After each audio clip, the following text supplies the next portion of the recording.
آپ نماز کیوں پڑھ رہے ہیں, ذکر کر لیتے ہیں, ہم کوئی اور جیسے ذکر کر آسانی لیتے سے ہیں, بیٹھ ضرور جاتے کیوں آپ نماز پڑھ رہے ہیں. تو ہر چیز کی اپنی جگہ پر ایک اہمیت ہوتی ہے. یہ بات آپ کو تب سمجھ آتی ہے کہ جب آپ تاریخ سے بھی واقف ہوتے ہیں, انبیاء علیہ السلام کے جو سنتیں ہیں ان سے بھی آپ واقف ہوتے ہیں, اور جب آپ پوری جو دین کی ایک روح ہے اس سے آپ واقف ہوتے ہیں. یعنی مثال کے طور پر دیکھیے, جب ہم دین کی بات کرتے ہیں تو دین 3 باتوں کو ایکسپلین کرتا ہے. وہ یہ ہوتا ہے کہ خدا, بندہ اور کائنات, یعنی خدا, انسان اور کائنات, ان کا باہمی تعلق کیا بنتا ہے. اسلام ہمیں یہ بتاتا ہے کہ جو بندہ ہے, جو مخلوق ہے, اس کے لیے قابل ترجیح اور سب سے پہلے جو ذات ہے وہ خدا کی ذات ہے. کائنات اس کے لیے نہیں ہے, بلکہ اللہ تعالیٰ نے کائنات کو اس کے لیے بنایا, اور اس کو اللہ نے اپنے لیے بنایا, انسان کو. یہ مذہب یہ بات آپ کو بتاتا ہے. تو لہٰذا جہاں پر دنیاوی چیزیں آ جاتی ہیں, مال دولت اور دنیا کا سامان آ جاتا ہے, وہاں پر جب خدا آپ سے کوئی تقاضا کر رہا ہے, آپ سے پوچھ رہا ہے, کہہ رہا ہے, کوئی حکم نازل کر رہا ہے, تو واضح بات ہے کہ آپ کہتے ہیں یا اللہ یہ سب کچھ تیرا دیا ہوا ہے, تیرا دیا ہوا ہے, یہ مال, یہ دولت, یہ جان, یہ سارے کچھ میں نے تیرے حکم پر جو تو نے کہا میں نے اطاعت کی, تیری فرما برداری کی, میں اپنا مال اور دولت میں نے تیری بارگاہ میں پیش کر دیا. یہ وہ اس کی روح یہ ہے. تو جو اعتراض کرتے ہیں وہ زندگی میں اور بڑے راستے ہیں کہ وہ خرچ کریں, ضرور کریں, انفاق کریں, دنیا میں لگائیں مال کو, لیکن جو مذہبی اور دینی روح ہے, جو اس پر ایمان لانے والا ہے, وہ اس کے مطابق ہی چلے گا نا, وہ تو اس کے مطابق ہی عمل کرے گا. آپ کا اس بارے میں کیا خیال ہے کہ اگر اللہ تعالیٰ نے جب یہ حکم دیا ہے عید الفطر کے حوالے سے روزوں کا اور عید الاضحیٰ میں قربانی کا, سال میں یہ 2 مرتبہ تو یہ ایسے ایونٹس ہے کہ جسے ہم اللہ تعالیٰ کی ایز اٹ از اس چیز کو فالو کرتے ہیں کہ جو ہم پہ واجب ہے یا سنت ہے, جو بھی ہم اسے سمجھیں, تو باقی سارے دنوں میں ہم یہ چیریٹی وغیرہ کرنے کے لیے ہمارے پاس سال کے باقی دن ہوتے ہیں جس میں ہم یہ کولر لگوا لیں یا انفاق کر لیں یا جو بھی صورت پیش آتی ہے. ایک جو دین کا ایک دیا ہوا پیراڈائم ہے نا, ایک طریقہ ہے, آپ نے اس کو فالو کرنا ہے, ورنہ اعتراض تو ہر بات پر اٹھ سکتا ہے. روزے کیوں رکھتے ہیں آپ, ویسے فاسٹنگ کر لیں, بھوک برداشت کر لیں. ہم جب یورپ میں تھے تو ادھم مچا ہوتا تھا یورپ میں کہ بھئی یہ روزے رکھتے ہیں, ان کا خدا ان کو کہتا ہے بھی تم بھوک برداشت کرو. آج سارا یورپ بھوک برداشت کرتا ہے, پانی پہ گزارا کرتا ہے, سارا دن گزارتا ہے اس پر. لوگوں میں اب یہ چیز بڑی رائج ہو گئی ہے. پہلے اس پہ بڑے بہت زیادہ بڑے اعتراضات ہوتے تھے, یعنی میں خود اس بات کا گواہ ہوں وہاں پر تھا, لیکن اب اس کے بعد بالکل صورتحال بدل گئی نا.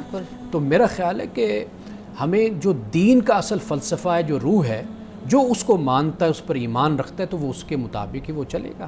صحیح. اچھا میں نے سب ایک اور چیز بھی ہے, جیسے ہم دیکھتے ہیں کہ بہت سی انوائرمنٹل تبدیلیاں بھی ہمارے سامنے آ رہی ہیں, اور اس موسمیاتی تبدیلیوں کی وجہ سے بہت سے مسائل کا شکار بھی ہم ہیں. پچھلے دنوں آپ دیکھیں کہ بہت زیادہ آندھی طوفان اور اس طرح کی مسائل ہوئے, ہمارے پاکستان کے اندر اس طرح کی چیزیں ہوئیں, باقی بھی دنیا کے ممالک اس سے جو ہے نا وہ متاثر ہو رہے ہیں.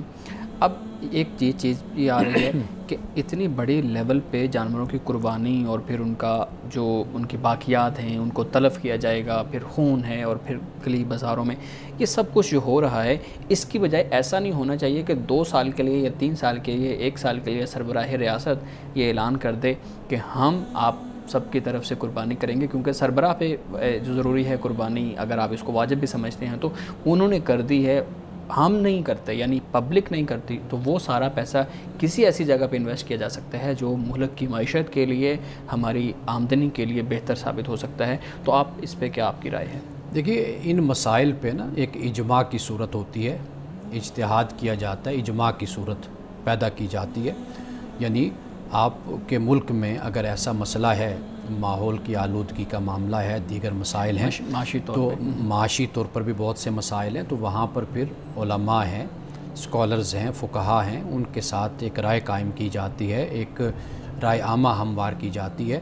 ورنہ اگر آپ اس طرح کے فتوے دیں گے یا کوئی اس طرح کی صورت بنے گی تو وہاں پر پھر ایک بے چینی اور اضطراب کی صورت بن جاتی ہے نا, بجائے اس کے کہ آپ تعمیر کی طرف جائیں, آپ بھلائی کی طرف جائیں, وہاں پر آپ کے لیے بہت سے مسائل پیدا ہونا شروع ہو جاتے ہیں. مراکش کے حکمران اور بادشاہ کے حوالے سے یہ خبر ہمارے سامنے آئی ہے کہ انہوں نے لوگوں سے کہا ہے, لیکن آپ دیکھیں کہ وہاں پر بھی جو خبر میں ہے وہ یہ ہے کہ عوام میں ایک اضطراب سا پیدا ہو گیا, بے چینی سی پیدا ہو گئی اپنے بادشاہ کے خلاف. تو لہٰذا کوئی اس طرح کا معاملہ ہوتا ہے کہ جو مسلمانوں میں رائج ہے، وہاں پر بہترین طریقہ یہی ہوتا ہے کہ علماء کے ساتھ بات کی جائے، فقہا کے ساتھ بات کی جائے، تو پھر مل جل کر ایک رائے عامہ کو ہموار کیا جائے، تو اس طریقے سے اس مسئلے کو حل کیا جائے۔ صحیح۔ ناظرین کرام، گفتگو ابھی جاری ہے، یہاں وقت ہوا چاہتا ہے ایک بریک کا، ہمارے ساتھ رہیے گا۔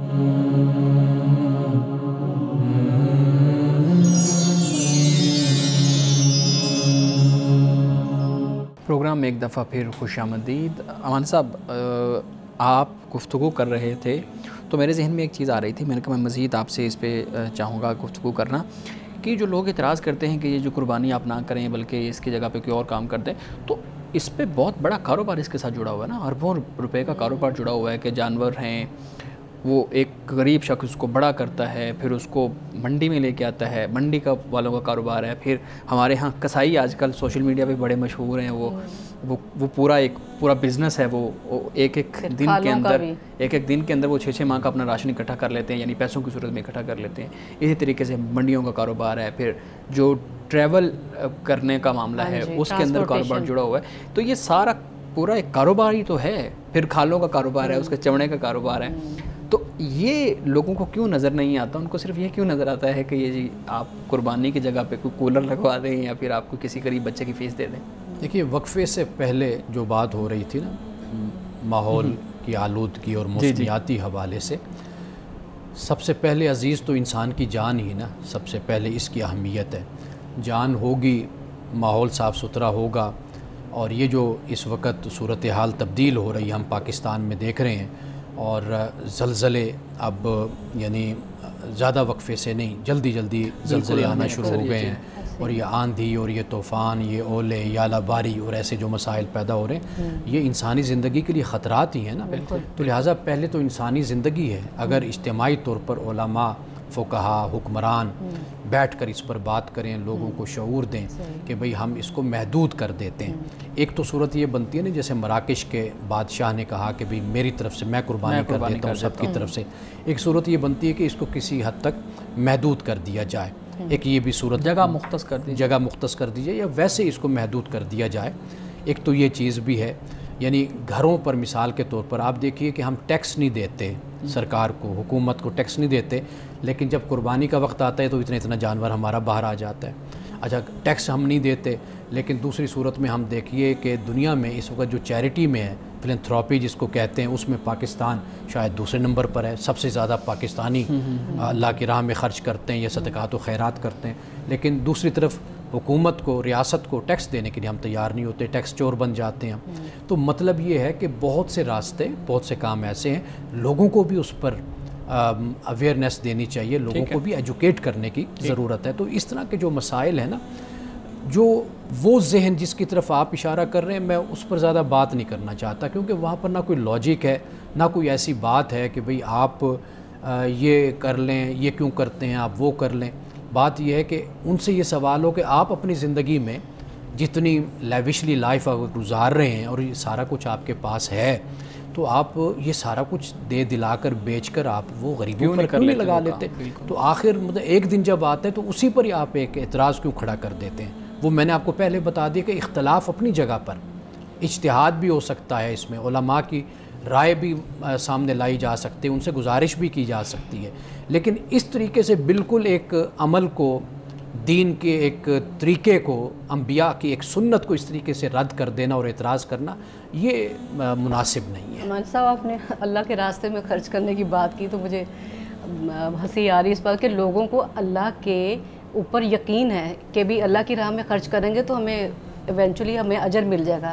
حکومت کو دینے پر ان کو شاید ٹرسٹ نہیں کہ بدلے میں ملے گا کیا، بدلے میں سہولتیں، اس وجہ سے مجھے ہنسی آ رہی ہے۔ دیکھیے، ریاست کو جو ہم دیتے ہیں، ہم ریاست کے ساتھ ہمارا معاہدہ ہے، عہد ہے کہ ہم ایمانداری سے چلیں گے اور ہم کوئی فراڈ نہیں کریں گے، دھوکہ دہی نہیں کریں گے، یہ ہمارا ایک اجتماعی طور پر ہمارا معاہدہ ہوتا ہے۔ جی بالکل، تو لہٰذا اس کا پورا کرنا ضروری ہے۔ جو ہم دیں گے ریاست کو، تو واضح بات ہے کہ ریاست وہ ہمیں لٹاتی ہے، سڑکوں کی صورت میں لٹاتی ہے، ہسپتالوں کی صورت میں دیتی ہے، اور بہت سے راستے ہیں کہ جو ہمیں نظر نہیں آتے۔ اصل بات یہ کہ ہمارا ذہن بھی تو ایسا بنا دیا گیا نا کہ ہم ہمیشہ کرٹیسائز کرتے ہیں، ہمیشہ ہم اعتراض کرتے ہیں۔ تو ہماری کچھ تربیت بھی اسی طرح کی ہوتی ہے کہ ہم ہر بات میں منفیت ڈھونڈ کر لے آتے ہیں. وہ صرف ریاست کے ساتھ نہیں, ہم ایک دوسرے کے ساتھ بھی ایسا ہی رویہ اختیار کرتے ہیں. صحیح. ہمارے صاحب کچھ اگر آپ اجازت دیں تو 2-3 سوال ہیں جو فقہی طور پہ میں چاہتا ہوں آپ اس پہ رائے دے دیں. ایک تو ہمارے دوست کچھ بات کر رہے تھے جی فیملی کے اندر ہی اگر کسی نے قربانی کرنی ہے, اور آلدو آپ نے مختصر اس پہ کل بھی بات کی تھی, قربانی اگر فیملی کے اندر ہی کسی نے کرنی ہے تو پھر اگر 5 بھائی ہیں اور وہ ایک ہی جانور قربان کرنا چاہتے ہیں, کسی کے پاس 20,000 ہے, کسی کے پاس 50,000 ہے, کسی کے پاس لاکھ ہے, تو وہ سارے ایسے مکس کر کے قربانی کر سکتے ہیں, تو سب کی طرف سے قربانی ہو جائے گی؟ جی بالکل. قربانی سارے مل کر ایک گھر میں رہتے ہیں تو وہ کٹھے جوڑ کر پیسہ دے کر ایک جانور لے سکتے ہیں. یعنی کہ اگر یہ سب علیحدہ علیحدہ ہیں, ان کی استطاعت نہیں بن رہی, تو ویسے تو قربانی نہیں ہے. لیکن اگر مل جل کر وہ چاہتے ہیں ایک سنت ادا کریں, ایک اچھا عمل ہے کر لیں, مستحب عمل ہے, تو ٹھیک ہے, وہ مل جل کر کر سکتے ہیں. صحیح. ایک اور اسی طرح سے ملتا جلتا سوال ہے کہ لوگوں میں دیکھا گیا کہ شوق کے اس کا جو جذبہ اتنا زیادہ ہوتا ہے کہ وہ صاحب نصاب بھی نہیں ہوتے ہیں اور عام روٹین میں بھی ان کے پاس اتنا مال نہیں ہوتا ہے, لیکن وہ اس مقصد کے لیے پورا سال پیسے جوڑتے ہیں یا کمیٹی ڈال لیتے ہیں. تو اس صورت میں کیا ان کا یہ عمل تو ایک پیار کی وجہ سے ہے, جذبے سے ہے, تو دوسروں کو وہ نہیں مشکل میں ڈال دیتے دیکھنے والوں کہ بھی دیکھو ہم نے بھی تو پیسے جوڑ کے کیا, جذبہ ہونا چاہیے, تو تم لوگ کیوں نہیں کر سکتے؟ اصل یہ سارا سماجی دباؤ کے تحت ہوتا ہے ہمارے ہاں, اور یہ اس کا اتنا دباؤ ہوتا ہے خاص طور پر بچے, وہ اس دباؤ میں بڑے آتے ہیں. جب وہ محلے میں نکلتے ہیں, باہر جاتے ہیں, لوگوں کے گھروں میں جانور دیکھتے ہیں, تو وہ پھر آ کر اپنے ماں باپ کو تنگ کرتے ہیں, بچوں کی وجہ سے بڑے دباؤ میں آ جاتے ہیں, بلکہ روتی ہیں آ کے بڑا کہ آپ جانور خرید کر دیں ہمیں. تو یہ کچھ سماجی دباؤ کے تحت بھی یہ سارے کام ہوتے ہیں. صحیح. کچھ آپ مجھے یہ بتائیے کہ جو قربانی کے بارے میں اتنے فکر مند ہیں, ان سے پوچھا جائے کہ 5 وقت نماز آپ پڑھتے ہیں کہ نہیں پڑھتے؟ وہ عمل تو چونکہ سماجی دباؤ نہیں ہے نا, وہ تو حکم ہے نماز, وہ فرض ہے آپ پر. بالکل. یعنی آپ یہ بتائیں کہ 5 وقت نماز پڑھتے ہیں یا نہیں پڑھتے؟ یعنی آپ پر زکوٰۃ فرض ہے اگر, تو زکوٰۃ آپ دیتے ہیں یا نہیں دیتے؟ روزہ آپ پر فرض ہے, آپ وہ رکھتے ہیں یا نہیں رکھتے؟ چونکہ یہ چیز نظر آ رہی ہے قربانی, تو یہاں پر ذرا زیادہ سماجی دباؤ بڑھ جاتا ہے, اس کی وجہ سے قربانی کرنی پڑ جاتی ہے. مانا صاحب جن گھروں میں قربانی نہیں ہوتی ہے وہ گھر یعنی والدین اپنے چھوٹے بچوں کو کس طرح قائل کریں, کیونکہ وہ تو بضد ہوتے ہیں بھی ہم کیوں نہیں کر رہے, وہ تو بس ایک ان کے ایک نزدیک ایک کہانی ہے نا یہ کہ ہمارے گھر میں بھی ہونا چاہیے, یہ ایک اچھا عمل ہے, باقیوں کے گھروں میں ان کو کیسے ماں باپ کیسے ٹریٹ کریں؟ جب بچوں کو آپ تربیت دیں گے نا دین کے معاملے میں, آپ بتائیں گے کہ یہ چیز فرض ہے, لازم ہے, یہ کرنا ہے, یہ ہم اگر اس کا ہمیں اختیار آپشن حاصل ہے کہ اگر ہم نہ بھی کریں تو ہم پر کوئی گناہ نہیں ہے, تو لہٰذا ہم تو اللہ کے حکم کے پابند ہیں, دین جو ہمیں تعلیم دیتا ہے ہم اس کے پابند ہیں. بچوں کو اس کا شعور دیا جائے, ان کو بتایا جائے. اچھا یہ بھی تو ایک چیز ہے نا کہ بہت سے بچوں کے ذہن میں بڑوں کے ذہن میں بھی سوال آتا ہے کہ مرغی کی قربانی کیوں نہیں ہوتی, آپ وہ بھی تو حلال جانور ہے, آپ مرغی کی قربانی کر لیں. غالباً یہودیوں میں مرغی کی قربانی ہے, دیتے ہیں ادھر ہے, لیکن ہمارے دین میں اسلام میں ایسا کوئی تصور موجود نہیں ہے, نہ کوئی روایت ہمیں نظر آتی ہے کہ کوئی مرغے کی قربانی دی جائے. جو بھی 1400-1500 سال کی تاریخ ہے اس میں ہم یہی دیکھتے ہیں. صحیح. کچھ گوشت یعنی آپ یوں کہہ لیجئے کہ جسے قرآن پاک نے کہا نا کہ 4 قسم کے جانور جیسے ہو جاتے ہیں, یعنی دمبا ہے, بکری ہے, یعنی یہ صنف ہو گئی, اور پھر اونٹ ہے, گائے ہے, یہ 4 ہیں جن کو بیان کیا گیا. صحیح. کچھ گوشت کے اندر کچھ اعضاء ایسے ہوتے ہیں جن کے بارے میں کھانے نہ کھانے کے اوپر بڑی بحث ہوتی ہے. ہمارے ہاں بھی جیسے ہی آج جب تو عید کے ایام چل رہے ہیں, اس سے پہلے بھی ہم نے دیکھا ہے کہ بہت بحث ہوتی ہے, یہ کھانا چاہیے, یہ نہیں کھانا چاہیے, جیسے اوجڑی ہے, پھر وہ تلی ہے, پھر اس طرح سے مختلف چیزیں ہیں. تو بتایا جاتا ہے کہ احادیث کے اندر 7 چیزوں کا ذکر ہمیں ملتا ہے, کہیں پہ 14 چیزوں کا ذکر ہمیں ملتا ہے جو روایات ہمارے ہاں بیان کی جاتی ہیں. آپ کی اس پہ کیا رائے ہے؟ دیکھیے فقہا نے اس کو بیان کیا ہے, احادیث رسول صلی اللہ علیہ وسلم میں بھی اس کا بیان اگر ہوا ہے تو وہ صرف اس حد تک ہے کہ کراہت ہے. جیسے یعنی اگر اس کو اچھے طریقے سے دھویا جاتا ہے, بنایا جاتا ہے, تو اس کے کھانے میں کوئی حرج نہیں ہے, وہ حلال اور جائز ہے. اور جو بیان کیا گیا وہ صرف اس کی گندگی اور غلاظت کی وجہ سے. آپ کو اشارہ اوجڑی کی طرف ہے, یعنی اوجڑی ہے یا کچھ اور بھی ہو, لیکن یہ ہے کہ وہ سب کچھ جو اعضاء ہیں وہ حلال ہیں, جائز ہیں. ناپسندگی کی بنیاد پہ جو حرام ہے نا, حرام وہ یہ جو قرآن پاک نے بیان کر دیا. باقی بہت سی چیزیں ایسی ہوتی ہیں کہ جو طبی طور پر بھی ہوتی ہیں، یعنی ہم نے زندگی میں کبھی اس چیز کو نہیں دیکھا، ملان نہیں ہوتا اس کے، یعنی طبعی طور پر ہماری طبیعت اس کو نہیں پسند کرتی۔ کئی چیزیں ایسی ہوتی ہیں جو قومی سطح کی ہوتی ہیں، یعنی ہم چائنا کو دیکھتے ہیں کہ وہاں پر بہت کچھ ایسا چل رہا ہوتا ہے، لوگ وہ کھاتے ہیں، لیکن ہمارے ہاں وہ چیزیں ہم نے کبھی نہیں دیکھی تو ہم اس کو پسند نہیں کرتے، ہمیں کراہت ہوتی ہے۔ تو لہٰذا ممکن نہیں ہے کہ ممکن ہے کہ وہ چیزیں حرام نہ ہوں، لیکن ہم قومی سطح پر اس چیز کو ہم بازاروں میں کبھی بکتے ہوئے ہم نے نہیں دیکھا۔ کبھی اسٹیٹس کی بات بھی ہوتی ہے، یہ ایک انسان کی کلاس ہوتی ہے، وہاں پر بھی انسان ایک چیز کو پسند نہیں کرتا۔ تو یہ جو انسان کا مزاج ہے طبی یا قومی یا انسان کا ایک اسٹیٹس اور ایک لیول، یہ چیزیں جو ان سی ہوتی، اس کی بنیاد پر کوئی چیز حرام نہیں ہوتی۔ حرام وہی ہے جو قرآن پاک نے جس کو حرام کرا دیا، واضح کر دیا ہے۔ ناظرین کرام، گفتگو ابھی جاری ہے، یہاں وقت ہوا چاہتا ہے ایک بریک کا، ہمارے ساتھ رہیں۔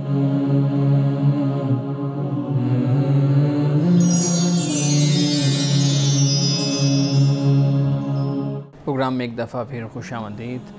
امانہ صاحب، لوگوں نے کل کے دن بھی بڑی تعداد میں قربانیاں کی، جانوروں کو قربان کیا، آج کے دن بھی لوگ کر رہے ہیں، اور ہم نے دیکھا ہے کہ اگر ہم تھوڑا گاؤں کے ایریاز میں نکل جائیں یا شہر کے ایک سائڈ پہ ایریاز میں جو ہیں وہاں پہ نکل جائیں تو ہم نے دیکھا ہے کہ گلیوں کے اندر لوگوں نے جانوروں کو قربان کیا ہوا ہے، خون وہاں پہ بہا ہوا ہے، خون پڑا ہوا ہے، جو علائشیں ہیں، جو باقیات ہیں وہ وہاں پڑی ہوئی ہیں۔ ایک ایسی جگہ جہاں پہ لوگ کوڑا پھینکتے ہیں وہاں پہ وہ علائشیں پڑی ہوئی ہیں۔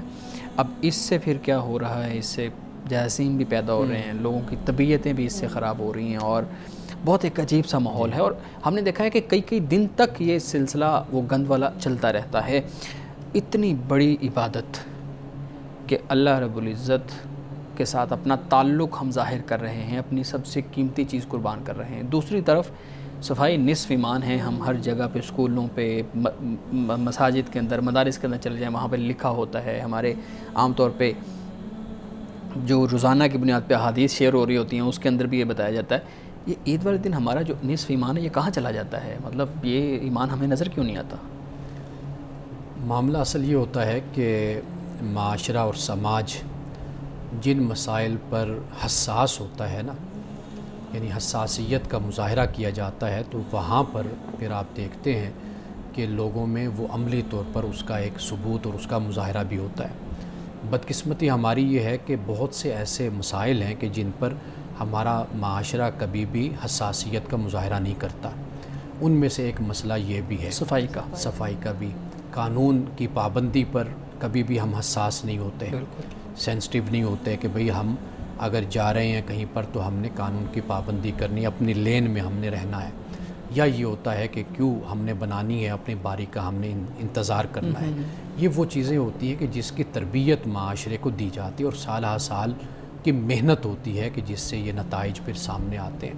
آپ دیکھ لیجئے کہ ہماری مساجد ہیں، جو گفتگو کی گئی مساجد میں وہ آپ نے سنی، میں نے بھی سنی، لیکن کہیں پر بھی ایسا نہیں ہوتا کہ یہ بتایا جائے کہ بھی آپ نے اپنی گلیوں کو بھی صاف ستھرا رکھنا ہے، اپنی سڑکوں کو صاف ستھرا رکھنا ہے، یہ علائشیں جو ان سی ہیں، یہ جو گندگی ہے اس کو اس جگہ پہنچانا ہے جہاں پر اس کو پہنچانا چاہیے۔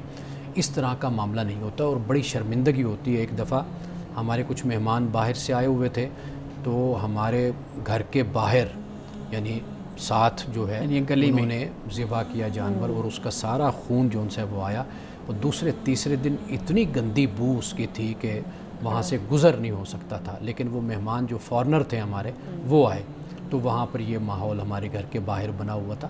یہ واقعی بڑی شرمندگی کا باعث ہیں یہ باتیں۔ حکومت اس میں کوئی شک نہیں ہے کہ اپنی طرف سے پوری کوشش کرتی ہے۔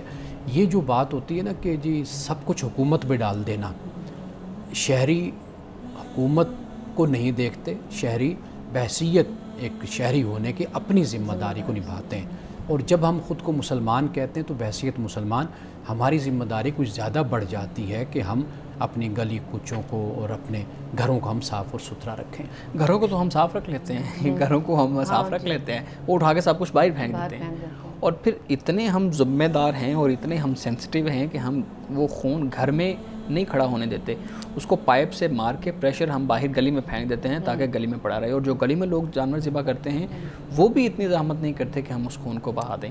یہ مجھے لگتا ہے کہ یہ ہمارے ہاں شاید وہ صفائی کا جو اصل ایک دین کی طرف سے جو حکم دیا گیا ہے یا دین کی طرف سے جو چیزیں بیان کی گئی ہیں وہ صحیح پہنچی نہیں ہیں عوام تک، یا وہ پہنچی ہیں لیکن اس کے باوجود عوام اس کو سیریس نہیں لے رہے. دیکھیے میں نے وہی عرض کیا نا کہ یہ تربیت سے اس کا تعلق بن جاتا ہے نا. تربیت ہمیشہ عمل کے ساتھ ہوتا ہے, یعنی صرف تعلیم سے معاملہ نہیں چلتا. اب آپ خود دیکھ لیجئے کہ اسکول, کالج, یونیورسٹیز, وہاں پر لوگ پڑھ نہیں رہے, کتنے تعلیم یافتہ ہوتے ہیں, ہائیلی کوالیفائڈ, ایجوکیٹڈ ہوتے ہیں, لیکن تربیت جب نہیں ہوتی تو پھر ایسا ہی معاملہ ہوتا ہے. تو تعلیم کے ساتھ جو تربیت ہے وہ یہ ہے کہ مثال کے طور پر والدین گھر میں ہیں, وہ بچوں کو اس بات کی تربیت دیں. بچے جب دیکھتے ہیں خود اپنے والدین کو کہ جیسے آپ نے کہا کہ گھر کے بارے میں تو حساس ہوئے, گھر کے باہر کے بارے میں حساسیت ختم ہو گئی, اب بچے جب یہ کچھ دیکھیں گے تو وہ بھی تو یہی کچھ کریں گے. تو لہٰذا جو والدین ہیں, بڑے ہیں, ایک تو وہ تربیت میں اس چیز کو شامل کریں. پھر مساجد ہیں, اساتذہ ہیں, اسکول اور کالج ہے, پھر وہاں سے اس بات کی تربیت ملے. اور پھر سڑکوں پر جو صورتحال ہوتی ہے, اب آپ دیکھیے دنیا میں آپ یوں ہی چلے جائیں تو وہاں پر جرمانے بھی تو لگائے ہوئے ہیں نا, بالکل مہنگے, یعنی بہت زیادہ جرمانے وہ لگا دیتے ہیں. تو پاکستان میں اگر اس طرح جرمانے کی بھی صورت بنے اور ساتھ لوگوں کو ایجوکیٹ بھی کیا جائے تو خود بخود یہ مسائل حل ہونا شروع ہو جائیں گے. نہیں, یہ ہمارے روزمرہ روٹین کی جو زندگی ہے نا, اسی کی جھلک ہمیں پھر ان قومی موقعوں پہ نظر آتی ہے, کیونکہ ہم روٹین میں یہی کچھ کر رہے ہوتے ہیں. آتے جاتے ہم گاڑیوں میں جو کچھ کھا رہے ہوتے ہیں شاپنگ بیگ میں باندھ کر, اور وہ جاتے ہوئے سڑک پر پھینک دیتے ہیں. کچی ڈسٹ بن کا, بلکہ پارکوں میں آپ دیکھ لیں ڈسٹ بن لگے ہوتے ہیں, لیکن لوگوں کا رویہ آپ دیکھیں اس قدر یعنی افسوسناک ہے کہ وہ باسکٹ تک جانا گوارا نہیں کریں گے. وہیں پہ جہاں بیٹھے ہیں مل جل کے کھانا کھایا, وہیں پہ پیک بنا کے, بلکہ بعد کا پیک بھی نہیں بناتے وہیں پہ. اچھا, میں ایک اور چیز مجھے بتائیے گا, ہمارے یہاں کھالیں اکٹھے کرنے کا رواج بہت زیادہ ہے. اب کھالیں اکٹھے کرنے کے لیے تو لوگوں نے گاڑیاں بھی رکھی ہوئی ہیں, لیکن وہی نصف ایمان کو بہترین اور پورا کرنے کے لیے کوئی بھی, مثال کے طور پہ کوئی امام صاحب جمعے کا جو جیسے عید کا خطبہ ہوا, عید کے خطبے میں وہ بتائیں کہ اگر کسی نے کھال دینی ہے تو وہ شاید اپنی علائشہ جو باہر پھینکنی ہے وہ بھی دے, ہم اس کو کسی سیف جگہ پہ پہنچائیں گے, گورنمنٹ کی کسٹڈی میں دیں گے اور وہ اس کو تلف کر دیں گے, تاکہ اس ایریا کے اندر, اس محلے کے اندر, اس گاؤں کے اندر یا اس شہر کے اندر گندگی نہ پھیلے. یہ ہم کیوں نہیں کرتے؟ آپ تربیت کی تو بات کر رہے ہیں, تو تربیت تو پھر پہلے ان کی ہونی چاہیے جو تربیت کرنے والے ہیں. بالکل صحیح بات ہے آپ کی, یعنی وہ ہمارے مراکز اور وہ جگہیں جہاں پر تعلیم دی جاتی ہے وہاں پر تربیت کا اہتمام نہیں ہے. یعنی جامعات ہیں, مدارس ہیں, یونیورسٹیز ہیں, یہ چیزیں تو کورس میں, نصاب میں شامل ہونی چاہیے نا, اور پہلے دن سے اس بات کو سمجھایا جائے, بتایا جائے کہ بھئی آپ نے جو صفائی ہے, ستھرائی ہے, اس کا آپ نے خاص طور پر اہتمام کرنا ہے. ہمارا دین ہمیں اسی بات کی تعلیم دیتا ہے. آپ یہ بات کر رہے ہیں نا, دیکھیے بہت سی چیزیں انوالو ہوتی ہیں نا دنیا میں. جہاں پر خوشحالی ہوتی ہے, معاشی استحکام ہوتا ہے, وہاں پر پھر ان چیزوں پر خرچ بھی کیا جاتا ہے. بالکل, یہ چیز بھی ایک بہت بڑی رکاوٹ بن جاتی ہے کہ جب آپ کے یہاں غربت ہے, افلاس ہے, تو وہاں پر پھر لوگ بہترین انتظام کہاں سے لائیں گے؟ حکومت کی طرف سے ہر ممکن کوشش ہوتی ہے کہ بہترین انتظام کیا جائے, اور لاہور میں خاص طور پر ہم دیکھتے ہیں کہ کافی صفائی اور ستھرائی کا عید کے دنوں میں اہتمام کیا جاتا ہے. لیکن بہرحال صرف حکومت اکیلی تو کچھ نہیں کر سکتی نا, شہری جو ہیں, لوگ جو ان سے, ان کا بھی ایک بڑا اہم کردار ہوتا ہے. بہرحال یہ بہت اچھا پلیٹ فارم ہے کہ آپ کے ذریعے یہ پیغام, جیسے صفائی کا ٹاپک ہم نے چھیڑا ہے, تو لوگوں کو پیغام لازم و ملزوم, جیسے قربانی ہے تو قربانی کی علائش کو اٹھانا اسی طرح مطلب ثواب اور اجر کا باعث ہے. اب تو گورنمنٹ نے بھی کافی سہولتیں دے دی ہیں کہ وہ آپ کے ایک ایریا کے اندر وہ گاڑی آ رہی ہے, وہ اٹھا رہی ہے, اور صرف آپ کی ذمہ داری یہ ہے کہ ان تک آپ نے پہنچانا ہے, ان کے سامنے لے کے آنا ہے. ناظرین کرام, یہاں وقت ہوا چاہتا ہے ایک بریک کا, ہمارے ساتھ رہے.